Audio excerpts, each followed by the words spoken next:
In League, a champion is a character controlled by a player with unique abilities and stats. They're divided into different categories, defined by their usual roles in the game, and other important traits. And in this video, I want to talk about the champions that got shelved, reworked, and never even saw the light of day. In the end, they ended up being nothing more than an idea that popped into a writer's head.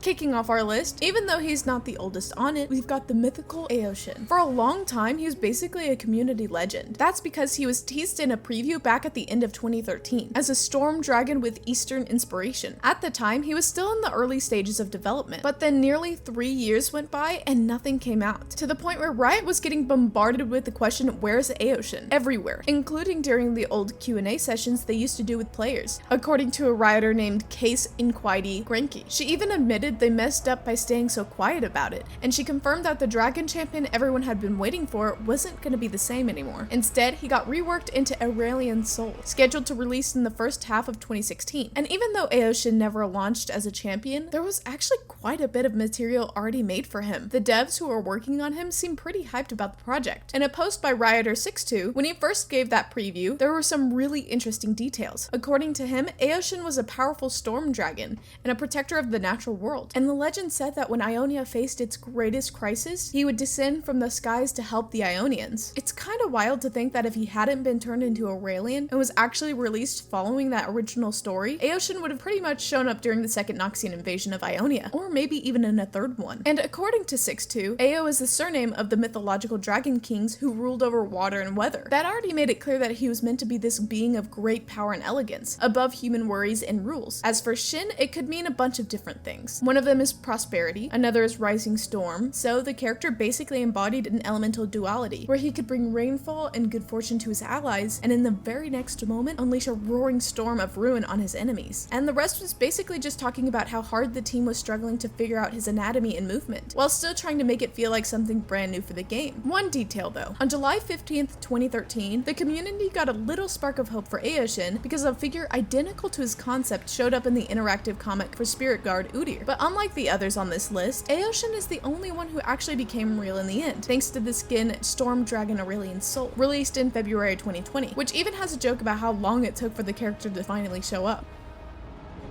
You're late, Aoshin. 7 years late. This one isn't that old either, but it's just as interesting as Aoshin. Husk was originally supposed to be a mercenary from Zon, and the leader of a crew called Hive. This squad would have been made up of other mercenaries, outlaws, and bounty hunters. Yet, this character held a deep secret. Husk was actually Caitlyn's former partner, who ended up defecting to Zon after being betrayed by the sheriff of Piltover. Caitlyn supposedly shot her in the spine during a firefight, leaving her paralyzed from the waist down, which dang. I can totally see where they pulled some inspiration from Caitlyn's no-nonsense side in Arcane. Either way, that's insane. If she'd come out, we would have had a champion with paraplegia, though she'd still have mobility thanks to her suit. Now that I think about it, maybe she would have been cooler if she couldn't move. Imagine a paraplegic champ who just sits in base the whole time, and all their abilities are global. Man, that would be wild. Anyway, that suit was probably meant to keep her constantly flying, or maybe even give her back the ability to walk. Who knows? In the end, the character ended up being split between two others, and these sketches gives us some pretty good hints about who they might be. If you guessed Camille and Kaisa, then you nailed it. Just kidding. No, seriously, you nailed it. What we've got left of her is some weapon designs, a more detailed concept of the Chemtech powered jetpack, and even a 3D model of the character herself.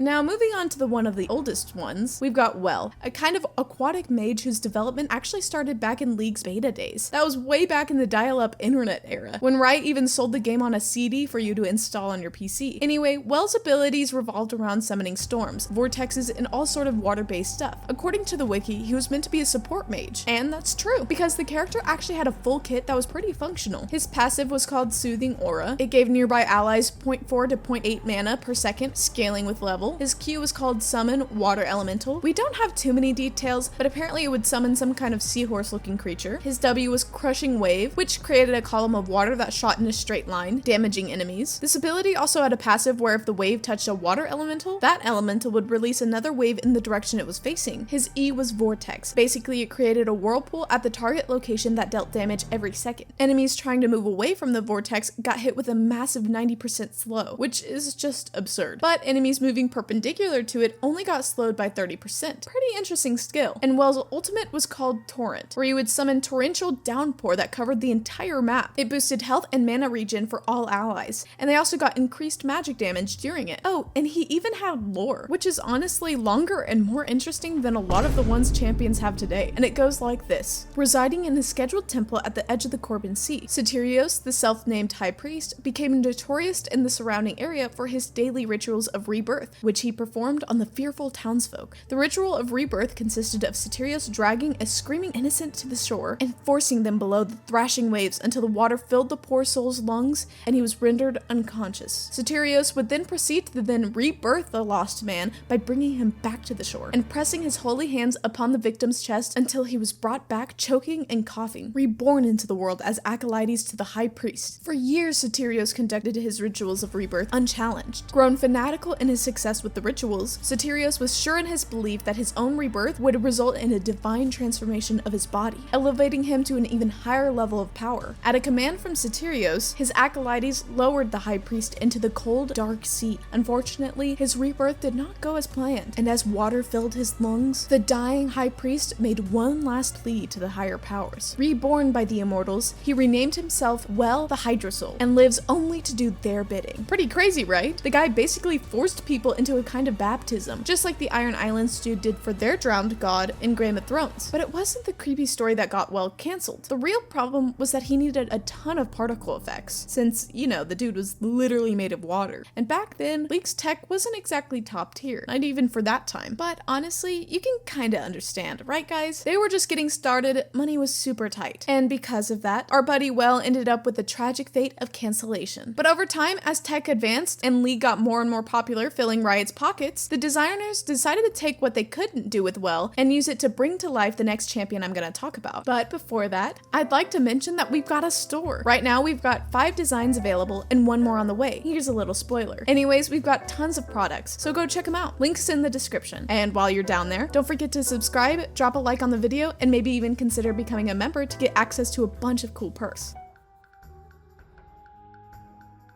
Here, Riot basically just swapped a water champ for a sand champ. Seth was this ambitious dude who wanted to turn everything into a desert so he could spread the Empire of Shreema across the whole land. His abilities in-game would leave sand scattered around the map for a few minutes, and the more abilities you used, the more sand you created. I don't even want to imagine how that would have looked in Earth. But moving on, if you hit an enemy standing on the sand with an ability, it had some kind of bonus effect, like extra range or knockup. In some interactions, Seth even had a sand buddy, this terrifying sandworm that would randomly attack champions above. Unfortunately, it didn't take long before this champ sank into quicksand during development. The champ required a lot of tech, and adding so many particle effects to the game was just wrecking the computers of some of the weaker processors. Still, the devs tried a bunch of ways to get around it. First, they made the sand duration shorter, then they reduced the number of particles. Then they went back to tweaking the duration again until the whole sand spreading idea was scrapped completely. Colt Ezreal Hallam, who was a senior designer at Riot back then, even spoke about it. He said, "To reach players all around the world, we just couldn't go into that design space," which breaks my heart because it was amazing. And honestly, he was right. Just look at that mechanic and how insanely busted it would have been. For a while, Seth's ultimate would summon these giant sand hands that push champions into each other. This champ would have basically been Gara. And even though the article doesn't say if champs took any kind of CC when they were slammed into each other, I say it's pretty much guaranteed everyone would have been hard stunned. But when Seth lost his sand spreading privileges, he ended up with a messy mix of abilities that didn't really fit together anymore. Bradford Certainly T Winband actually took over gameplay development, but he quickly got disillusioned. Concept artist Jim Lonewinji Lim said Brad was like, "What even is sand? Does it burn like fire or slow like ice? What is this?" And then he just lost it, kicked the bucket, and didn't want to work on that champ anymore. I feel like nowadays, if someone pulled that at Riot, they'd get fired for sure. But back then, things were way more chill, so Seth ended up way more lost than ever. The character's design made his gameplay even more complicated, because once he stopped spreading sand in the game, his whole identity as this sand expander just didn't make sense anymore. That shift in his kit pushed the devs to reimagine this champ, which eventually turned into a proper update and gave us the Azir we know today. By the way, Seth was the first League champion, since his concept art was floating around in the internet back then. A lot of people thought it was just fan art, but nope, it was real. Maybe Riot decides to bring that idea back someday, since nowadays people have way better PCs, and since we already have Azir, maybe we could go for something other than sand, like snow or something, and make it a demigod from the Freljord.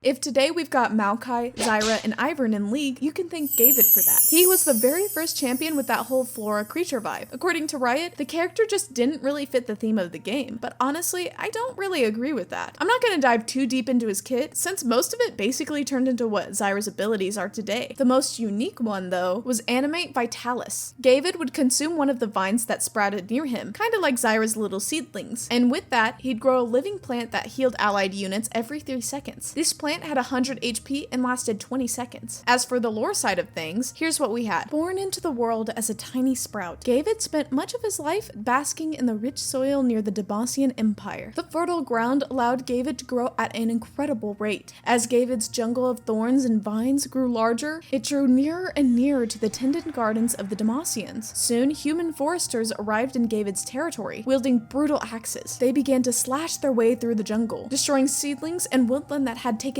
decades to grow. Soon, most of his friends and family had been destroyed, hacked into firewood, and carried off by the uncaring humans. With the other plants around him wilting away, David set off to vindicate his kingdom, joining the immortal war with the intent of destroying the humans in the same violent manner as they had done to his kin. It's that classic nature versus man kind of thing. The whole vibe is basically like that movie Sausage Party, where the food finds out they're being brutally eaten by humans, and they're not going to any kind of paradise, so they decide to fight back.